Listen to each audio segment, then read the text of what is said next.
En licence en éco-gestion, tu auras de la comptabilité. C'est une des matières, c'est les plus compliquées au début. Parce que c'est soit tu as la logique comptable, soit tu l'as pas. Et la logique comptable, c'est primordial si tu veux faire de la finance. Parce que comprendre un bilan d'une entreprise, c'est primordial. Et je te fais cette petite métaphore et je te fais ce petit schéma. C'est un bilan simplifié. Et le vraiment bien en tête. Apprends pas par cœur. Le but, c'est de comprendre. Et pour comprendre, je te fais cette métaphore. Imagine une entreprise, c'est une maison. L'actif de la maison, ça va être quoi? Ça sera tous les murs immobilisés. Pourquoi? Parce que les murs, ils sont posés, c'est immobilisé. Imagine ça, l'immobilisation, c'est la maison à l'actif. Et comment tu finances ces murs? Eh bien, ces murs, tu vas les financer par de l'equity. L'equity, c'est quoi? Ça peut être des fonds propres, donc toi qui amènes ton propre argent, ou ça peut être par de la dette. Donc la banque va te faire un prêt pour acheter ça.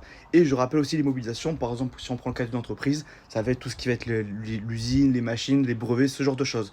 Donc ça, c'est quand tu finances. Et tu as le BFR aussi. Donc le BFR, c'est ce que tu peux voir sur le schéma, là, l'actif. Le BFR, c'est le besoin de fonds de roulement. Imagine pour le cas de la maison, le frigo. Le frigo, chaque semaine, il va se vider en nourriture et chaque semaine, tu vas devoir le remplir à nouveau. Ou par exemple, imagine le compteur électrique ou de l'eau. Chaque semaine, ça va, ça vient. Donc plus tu as un BFR important, plus tu as un besoin de fonds de roulement important et plus tu vas devoir aussi le financer. Et donc, qu'est-ce que tu mets à l'actif pour financer ce BFR? Après, tu as plein d'autres choses, tu as la trésorerie, etc.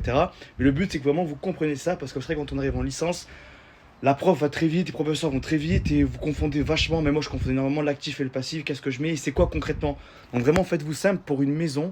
L'actif, c'est ce que vous possédez. Ça va être votre frigo qui va ressortir, il va se remplir. Ça va être les murs, ça va être le jardin, ça va être les arbres, ce que vous possédez. Et tout cela, donc, ça s'appelle l'actif.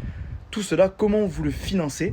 C'est le passif. Voilà. Donc, ça peut être par de la dette, par des fonds propres, par des investisseurs et plein d'autres méthodes de financement.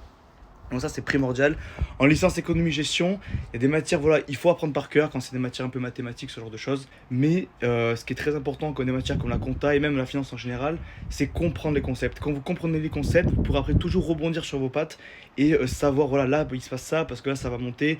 Par exemple, après, quand vous allez faire sur des obligations, ce genre de choses, c'est comprendre les fondamentaux, comprendre les concepts et après, en raisonnant par vous-même, bon, mais là, je sais que ça va être actif, ça va être trop passif, ce genre de choses. Et si vous voulez travailler en finance, comprendre le bilan de l'entreprise, comment il est structuré, c'est primordial.